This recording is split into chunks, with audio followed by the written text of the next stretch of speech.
Welcome back. When we last chatted, we had just finished the footings, and I left everyone, hopefully, pining for a bit more. So let's start building something a little more real. We were up bright and early for a 7 a.m. delivery of our blocks. And because we had heard some horror stories of extra freight charges and upset drivers for long unload times, we begged a friend for that extra hand super early. And in the chaos of that unloading, I once again failed to get footage. But suffice it to say the blocks arrived safely, and JC was willing to stick around for the day and help us get started. It only took about 2 minutes of instruction, and then everyone set about stacking. Like all ICF builds, we started in the corners and worked towards common seams. Some fell nicely, others a little less so. It was a good lesson, though, if I was to do this all over again, in really keeping the dimensions of the block in mind when you're designing the building. Now sure, you can absolutely pick any dimension you want to build with, but since these blocks are not inexpensive, it helps to minimize the waste, and it's definitely more possible than what we accomplished if you were to keep the block in mind during that design. In the end, when we added up all the cutoffs from that first 4 rows, it accumulated to about 1.5 blocks to 2 blocks per row. Now that's not totally awful, except that it's all pieces that are just going to end up in the trash. Anyway, once we realized we had that extra help and a need for more rebar, we took a break to go and get some of that, which allowed us to continue to divide and conquer once we returned. JC was going to work on cutting and bending the rebar, I would focus on the common seams, and Alila would keep stacking. However, we kept adding on more tasks in the day because we tend to be on site only on the weekends, and a lot of our delivery services are Monday through Friday businesses. So when we take PTO days like this and we can maximize things, we do, and with that gravel dropped, it's back to work.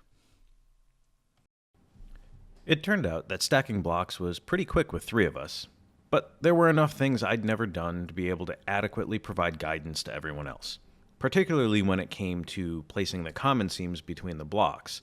And if there's going to be mistakes in the house, I'd rather be the one who made them versus any volunteer help. So we further subdivided tasks for the day. I gave JC a primer on the excavator and allowed his inner 8-year-old to go and play and load some gravel into the garage.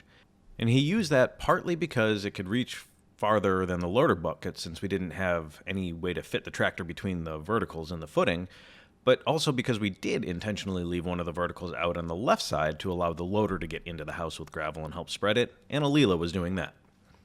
Unfortunately, we fell about 1 yard shy on concrete, and we weren't able to finish the strip footings, and those will be poured later, and that limited the tractor access, but we did what we could to spread the gravel and continue the stack, which is really what we did until the end of the day and managed to feel fairly accomplished.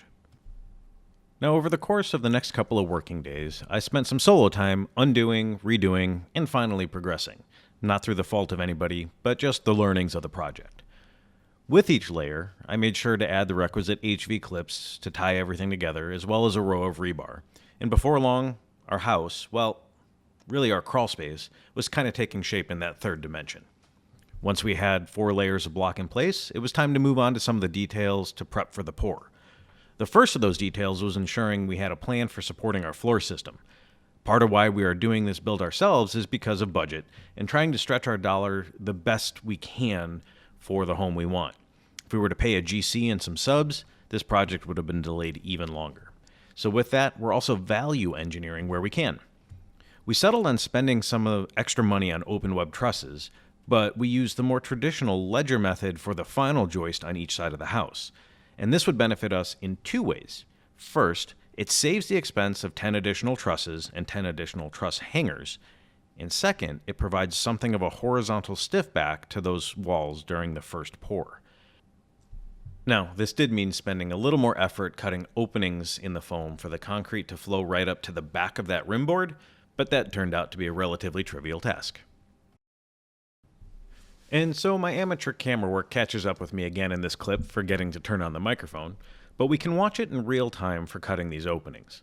I'm using a simple drywall jab saw and utilizing the marking on the block for making the right-sized openings.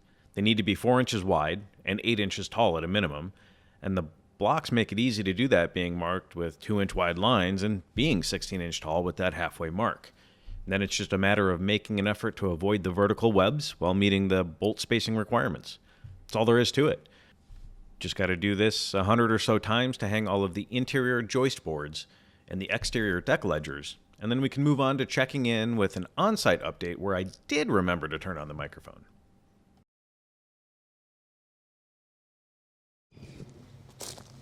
So I'm coming to the end of another workday, and I have no idea how I've edited any of this stuff so far.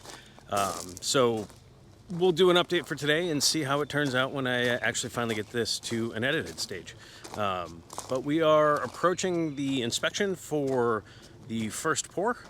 So let's go around and see what we've done so far. So here she is. We've got our 2 garage door entrances. We've got the walk door in the back there. We are going to come around and we're going to see that eventually we'll have our cutout for the main entry and our feature window, bedrooms, office, kitchen's back there, and the master bedroom is on the back of this. If you don't remember what this layout is going to look like, go back to, I think it's episode 6, and you can see the floor plan that we put together. So stepping into the garage here, again, 2 cars, but plenty of space between. Plenty of space at the edge. It's actually 29 feet wide for a 2-car garage, so that's, I guess, decent. But we do still have the barn over there, so not really a big deal. We will have an entrance to a mudroom right about here, so that's coming. But for now, we're getting in through our crawl space entrance. So here we are in what is now the entryway. And that goes back off to the master suite mudroom, and that'll go off to the grand area. This will have another framed up wall right here, but for now we are not there yet. Again, the feature window goes here, and we've got our final joist going along the edge. There's going to be nothing actually hanging from this, so this may be a little bit of overkill on the bolts that we've got in there. But we will be doing truss hangers going all the way down here. Not Simpson and not from another board or LVL. We're actually going to be using, I think they're Watkins hangers. Used to be called Levan hangers. But we're going to do that with floor trusses going the whole way down. That'll be coming soonish. But we've got our last joist in place all the way around. We do have a little bit of a challenge with some of these boards getting burrowed in with some carpenter bees, so I will have to spray that before I leave. But that's what we've got so far. Now we just need to start getting some of the bracing in place, some final checks, and some concrete. So stay tuned for that if you're interested. So here are the Watkins hangers. Gets embedded all the way through the foam, 6 inches in, so just off the other end, so it's not touching the foam. Piece of rebar goes in on opposite diagonals. A piece of rebar goes down through. Can't be pulled out, so it gets fully cast and embedded. And then you got all your attachment points for your trusses, or 3.5 inch, whatever. I know they come in available in 2.5 if you're using I-joist or even for solid lumber. But we're just going to set this up and mark it here, knowing that there's that little bit of a difference. My marks are center, so get that vertical. Give myself a little line on either side. That gets momentarily set aside.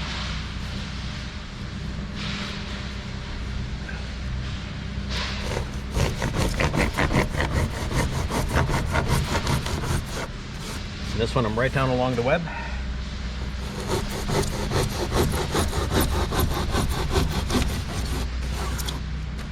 Nothing needs to get punched out.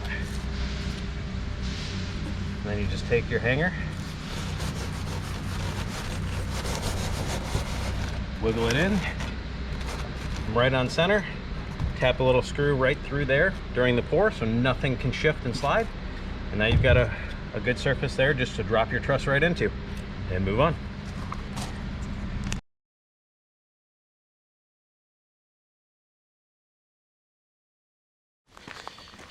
All right, another sporadic, random update that I may or may not use in the final edit. But we are approaching our first pour day, and by approaching I mean concrete comes in about 3 hours. So here's what we've been doing since whatever last update I decided to edit.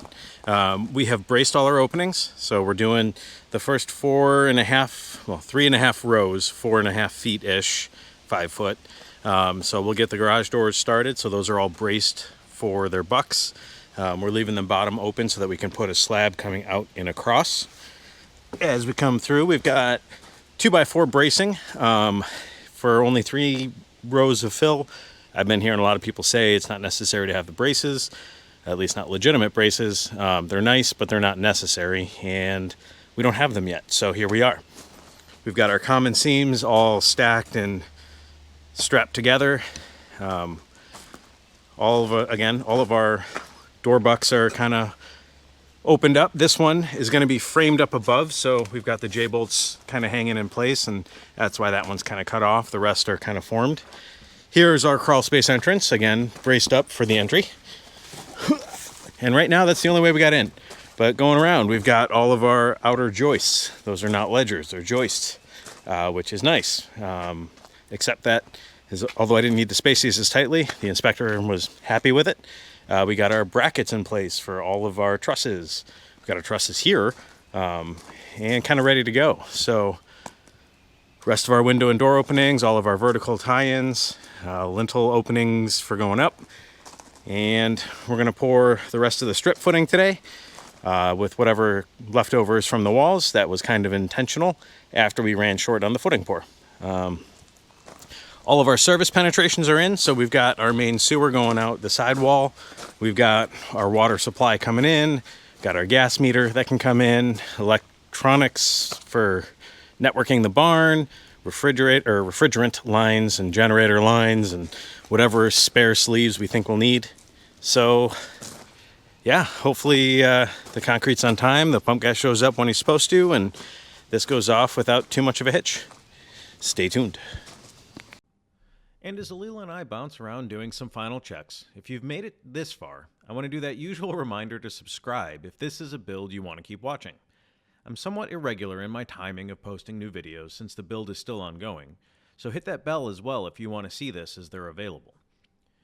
And even though the pump truck is now ready to go, I'm going to leave that for the next one since this is already getting a little over 10 minutes, and we can learn together if in fact this does go off without a hitch. Thanks for watching.